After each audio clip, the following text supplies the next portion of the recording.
ओम परमात्मने नमः। 72वें अध्याय में पांडवों के राजसूय यज्ञ का आयोजन और जरासंध का उद्धार। तो श्री सुखदेव जी कहते हैं कि परीक्षित, एक दिन महाराज युधिष्ठिर बहुत से मुनियों, ब्राह्मणों, क्षत्रियों, वैश्यों और भीमसेन आदि भाइयों, आचार्यों, कुल के बड़े बूढ़ों, जाति बंधुओं, संबंधियों एवं कुटुंबियों के साथ राजसभा में बैठे हुए थे। उन्होंने सबके सामने ही भगवान श्री कृष्ण को संबोधित करके यह बात कही। धर्मराज युधिष्ठिर ने कहा कि गोविंद, मैं सर्वश्रेष्ठ राजसूय यज्ञ के द्वारा आपका और आपके परम पावन विभूति स्वरूप देवताओं का यजन करना चाहता हूं। प्रभु, आप कृपा करके मेरा यह संकल्प पूरा कीजिए। कमलनाथ, आपके चरण कमलों की पादुकाएं समस्त अमंगलों को नष्ट करने वाली हैं। जो लोग निरंतर उनकी सेवा करते हैं, स्थान, ध्यान और स्तुति करते हैं, वास्तव में वही पवित्र आत्मा है जो जन्म मृत्यु के चक्कर से छुटकारा पा जाते हैं।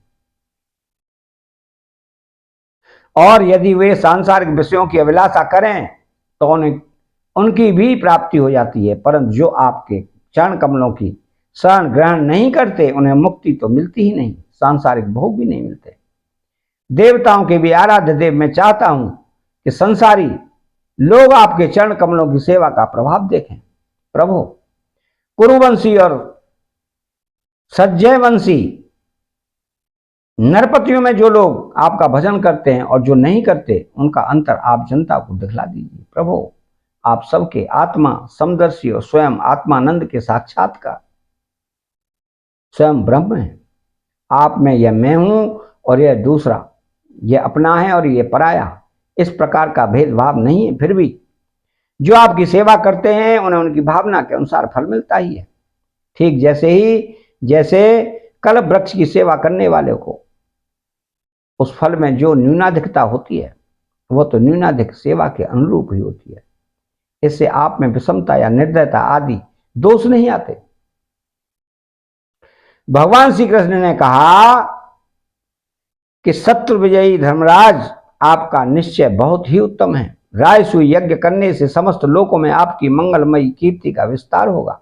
राजन, आपका यह महायज्ञ ऋषियों, पितरों, देवताओं, सगे संबंधियों, हमें और कहां तक कहें समस्त प्राणियों को अभिष्ट है। महाराज, पृथ्वी के समस्त नरपतियों को जीतकर सारी पृथ्वी को अपने वश में करके और यथोचित संपूर्ण सामग्री एकत्रित करके फिर इस महायज्ञ का अनुष्ठान कीजिए। महाराज, आपके चारों भाई वायु, इंद्र आदि लोकपालों के वंश से पैदा हुए हैं। वे सबके सब बड़े वीर हैं। आप तो परम मनस्वी और संयमी हैं ही। आप लोगों ने अपने सद्गुणों से मुझे अपने वश में कर लिया है। तो जिन लोगों ने अपनी इंद्रियों और मन को वश में नहीं किया है, वे मुझे अपने वश में नहीं कर सकते। संसार में कोई बड़े से बड़ा देवता भी तेज, यश, लक्ष्मी, सौंदर्य और ऐश्वर्य आदि के द्वारा मेरे भक्त का तिरस्कार नहीं कर सकता। फिर कोई राजा उसका तिरस्कार कर दे, इसकी तो संभावना ही क्या है। श्री सुखदेव जी कहते हैं कि परीक्षित, भगवान की बात सुनकर महाराज युधिष्ठिर का हृदय आनंद से भर गया। उनका मुख कमल प्रफुल्लित हो गया। अब उन्होंने अपने भाइयों को दिग्विजय करने का आदेश दिया। भगवान श्री कृष्ण ने पांडवों में अपनी शक्ति का संचार करके उनको अत्यंत प्रभावशाली बना दिया था। धर्मराज युधिष्ठिर ने सूर्यवंशी, संजयवंशी वीरों के साथ सहदेव को दक्षिण दिशा में दिग्विजय करने के लिए भेजा। नकुल को मत्स्य देशीय वीरों के साथ पश्चिम में, अर्जुन को केकय देशीय वीरों के साथ उत्तर में और भीमसेन को मध्य देशीय वीरों के साथ पूर्व दिशा में दिग्विजय करने का आदेश दिया। परीक्षित, उन भीमसेन आदि वीरों ने अपने बल पौरुष से सब ओर के नरपतियों को जीत लिया और यज्ञ करने के लिए उद्यत महाराज युधिष्ठिर को बहुत सा धनला कर दिया। जब महाराज युधिष्ठिर ने यह सुना कि जब तक जरासंध पर विजय नहीं प्राप्त की जा सकती, तब वे चिंता में पड़ गए।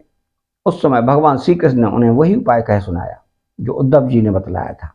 परीक्षित, इसके बाद भीमसेन, अर्जुन और भगवान श्री कृष्ण ये तीनों ही ब्राह्मण का वेश धारण करके गिरि ब्रज पर गए वहीं जरासंध की राजधानी थी। राजा जरासंध ब्राह्मणों का भक्त और ग्रस्तोचित धर्मों का पालन करने वाला था। उपर्युक्त तीनों क्षत्रिय ब्राह्मण का वेश धारण करके अतिथि अभ्यागतों के सत्कार के समय जरासंध के पास गए और उससे उस प्रकार याचना की, राजन, आपका कल्याण हो, हम तीनों आपके अतिथि हैं और बहुत दूर से आ रहे हैं। अवश्य हम यहाँ किसी विशेष प्रयोजन से ही आए हैं, इसलिए हम आपसे जो कुछ कहना चाहते हैं वो आप हमें अवश्य दीजिए। तितिक्षु पुरुष क्या नहीं सह सकते, दुष्ट पुरुष बुरा से बुरा क्या नहीं कर सकते, उदार पुरुष क्या नहीं दे सकते, और समदर्शी के लिए पराया कौन है। जो पुरुष स्वयं समर्थ होकर भी इस नाशवान शरीर से ऐसे अविनाशी यश का संग्रह नहीं करता, जिसका बड़े बड़े सत्पुरुष भी गान करें, सच पूछिए तो उसकी जितनी निंदा की जाए थोड़ी है। उसका जीवन शोक करने योग्य है। राजन, आप तो जानते ही होंगे कि राजा हरिश्चंद्र रंतिदेव केवल अन्न के दाने बीन बीन चुनकर निर्वाह करने महात्मा मुदगल, शिवी, बलि, व्याध और कपोत आदि बहुत से व्यक्ति अतिथि को अपना सर्वस्व देकर इस नाशवान शरीर के द्वारा अविनाशी पद को प्राप्त हो चुके हैं। इसलिए आप भी हम लोगों को निराश मत कीजिए। श्री सुखदेव जी कहते हैं कि परीक्षण, जरासंध ने उन लोगों की आवाज, सूरत, शकल और कलाइयों पर पड़े हुए धनुष की प्रत्यंचा की रगड़ के चिन्हों को देखकर पहचान लिया। ये तो ब्राह्मण नहीं क्षत्रिय हैं। अब वह सोचने लगा कि मैंने कहीं न कहीं इन्हें देखा भी है, अवश्य है। फिर उसने मन ही मन यह विचार किया कि ये क्षत्रिय होने पर भी मेरे भय से ब्राह्मण का वेश बनाकर आए हैं। जब ये भिक्षा मांगने पर ही उतारू हो गए हैं, तब चाहे जो कुछ मांग लें, मैं इन्हें दूंगा। याचना करने पर अपना अत्यंत प्यारा दुस्तज शरीर देने में भी मुझे हिचकिचाहट नहीं होगी। विष्णु भगवान ने ब्राह्मण का वेश धारण करके बलि का धन, ऐश्वर्य सब कुछ छीन लिया, फिर भी बलि की पवित्र कीर्ति सब ओर फैली हुई, और आज भी लोग बड़े आदर से उनका गान करते हैं। इसमें संदेह नहीं कि विष्णु भगवान ने देवराज इंद्र की राज्य लक्ष्मी बलि से छीनकर उन्हें लौटाने के लिए ही ब्राह्मण रूप धारण किया था। दैत्यराज बलि को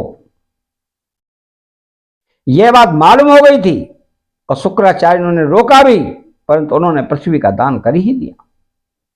मेरा तो यह पक्का निश्चय है कि यह शरीर नाशवान है। इस शरीर से जो विपुल यश नहीं कमाता, जो क्षत्रिय ब्राह्मण के लिए ही जीवन नहीं धारण करता, उसका जीना व्यर्थ है। परीक्षित, सचमुच जरासंध की बुद्धि बड़ी उदार थी। उपयुक्त विचार करके उसने ब्राह्मण वेशधारी श्री कृष्ण, अर्जुन और भीमसेन से कहा, ब्राह्मणों, आप लोग मनचाही वस्तु मांग लें। आप चाहें तो मैं आप लोगों को अपना सिर भी दे सकता हूं। भगवान श्री कृष्ण ने कहा कि राजन, हम लोग अन्न के इच्छुक ब्राह्मण नहीं हैं, क्षत्रिय हैं। हम आपके परम युद्ध के लिए आए हैं। यदि आपकी इच्छा हो तो हमें द्वंद्व युद्ध की भिक्षा दीजिए। देखो, ये पांडुपुत्र भीमसेन है, ये इनका भाई अर्जुन है, और मैं इन दोनों का ममेरा भाई तथा आपका पुराना शत्रु कृष्ण हूं। जब भगवान श्री कृष्ण ने इस प्रकार अपना परिचय दिया, तब राजा जरासंध ठाकर हंसने लगा और चिढ़कर बोला, अरे मूर्खो, यदि तुम्हें युद्ध की ही इच्छा है तो लो, मैं तुम्हारी प्रार्थना स्वीकार करता हूं। परंतु कृष्ण, तुम तो बड़े डरपोक हो, युद्ध में तुम घबरा जाते हो। यहां तक कि मेरे डर से तुमने अपनी नगरी मथुरा भी छोड़ दी तथा समुद्र की शरण लिया, इसलिए मैं तुम्हारे साथ नहीं लड़ूंगा। यह अर्जुन भी कोई योद्धा नहीं है, यह तो अवस्था में मुझसे छोटा, दूसरे कोई विशेष बलवान भी नहीं है, इसलिए यह भी मेरे जोड़े का बीन नहीं है। मैं इसके साथ भी युद्ध नहीं लड़ूंगा। रहे भीमसेन, ये अवश्य मेरे समान बलवान और मेरे जोड़ के हैं। जरासंध ने यह कहकर भीमसेन को एक बहुत बड़ी गदा दे दी और स्वयं दूसरी गदा लेकर नगर से बाहर निकल आया। अब दोनों रणोन्मत्त वीर अखाड़े में आकर एक दूसरे से भिड़ गए, अपनी वज्र के समान कठोर गदाओं से एक दूसरे पर चोट करने लगे। वे दाएं बाएं तरह तरह के पैंतरे बदलते हुए ऐसे शोभायमान हो रहे थे मानो दो श्रेष्ठ नट रंगमंच पर युद्ध का अभिनय कर रहे हों। परीक्षित, अब एक की गदा दूसरे की गदा से टकराती तब ऐसा मालूम होता मानो युद्ध करने वाले दो हाथियों के दांत आपस में भिड़कर चटचटा रहे हों, या बड़े जोर से बिजली कड़क रही है। जब दो हाथी क्रोध में भरकर लड़ने लगते हैं और आग की डालियां तोड़ तोड़ कर एक दूसरे पर प्रहार करते हैं, उस समय एक दूसरे की चोट से वे डालियां चूर चूर हो जाती हैं। वैसे ही जब जरासंध और भीमसेन बड़े बेग से गदा चला चला कर एक दूसरे से कंधों, कमरों, पैरों, हाथों, जांघों और हंसलियों पर चोट करने लगे, तब उनकी गदाएं उनके अंगों से टकरा टकरा कर चकनाचूर होने लगी। इस प्रकार जब गदाएं चूर चूर हो गई तब दोनों वीर क्रोध में भरकर अपने घूंसों से एक दूसरे को कुचल डालने की चेष्टा करने लगे। उनके घूंसे ऐसी चोट करते मान लोहे का घन गिर रहा है। एक दूसरे पर खुलकर चोट करते हुए दो हाथियों को की तरह उनके थप्पड़ों और घूंसों का कठोर शब्द बिजली की कड़कड़ाहट के समान जान पड़ता था। परीक्षित, जरासंध और भीमसेन दोनों की गदा युद्ध में कुशलता, बल और उत्साह सम्मान थे। दोनों की शक्ति तनिक भी क्षीण नहीं हो रही थी। इस प्रकार लगातार प्रहार करते रहने पर भी दोनों में से किसी की जीत या हार नहीं हुई। दोनों वीर रात के समय मित्र के समान रहते और दिन में छूटकर एक दूसरे पर प्रहार करते और लड़ते। महाराज, इस प्रकार उनके लड़ते लड़ते 27 दिन बीत गए। प्रिय परीक्षित, 28वें दिन भीमसेन ने अपने ममेरे भाई श्री कृष्ण से कहा, श्री कृष्ण, मैं युद्ध में जरासंध को जीत नहीं सकता। भगवान श्री कृष्ण जरासंध के जन्म और मृत्यु का रहस्य जानते थे और यह भी जानते थे कि जरा राक्षसी ने जरासंध के शरीर के 2 टुकड़ों को जोड़कर इसे जीवन दान दिया है। इसलिए उन्होंने भीमसेन के शरीर में अपनी शक्ति का संचार किया और जरासंध के वध का उपाय किया। परीक्षित, भगवान का ज्ञान अबाध है। अब उन्होंने उसकी मृत्यु का उपाय जानकर एक वृक्ष की डाली को बीचों बीच से चीर दिया और इशारे से भीमसेन को दिखाया। वीर शिरोमणि एवं परम शक्तिशाली भीमसेन ने भगवान श्री कृष्ण का अभिप्राय समझ लिया और जरासंध के पैर पकड़कर उसे धरती पर दे मारा। फिर उसके एक पैर को अपने पैर के नीचे दबाकर और दूसरे को अपने दोनों हाथों से पकड़ लिया। इसके बाद भीमसेन ने उसे गुदा की ओर से इस प्रकार चीर डाला जैसे गजराज वृक्ष की डाली को चीर डाला। लोगों ने देखा कि जरासंध के शरीर के 2 टुकड़े हो गए हैं और इस प्रकार उनके एक एक पैर, जांग, अंडकोश, कमर, पीठ, स्तन, कंधा, भुजा, नेत्र, भौहें और कान अलग अलग हो रहे हैं। तो मगर आज जरासंध की मृत्यु हो जाने पर वहां की प्रजा बड़े जोर से हाय हाय पुकारने लगी। भगवान श्री कृष्ण और अर्जुन ने भीमसेन का आलिंगन करके उनका सत्कार किया और सर्वशक्तिमान भगवान श्री कृष्ण के स्वरूप और विचारों को कोई समझ नहीं सका। वास्तव में वे समस्त प्राणियों के जीवनदाता हैं। उन्होंने जरासंध के राज सिंहासन पर उसके पुत्र सहदेव का अभिषेक कर दिया।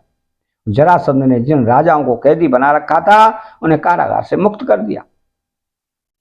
अतः 72वां अध्याय समाप्त होता है। चैनल को सब्सक्राइब करें, बेल आइकन घंटी को दबाएं, कमेंट बॉक्स में राधे कृष्णा लिखें। जय श्री कृष्णा।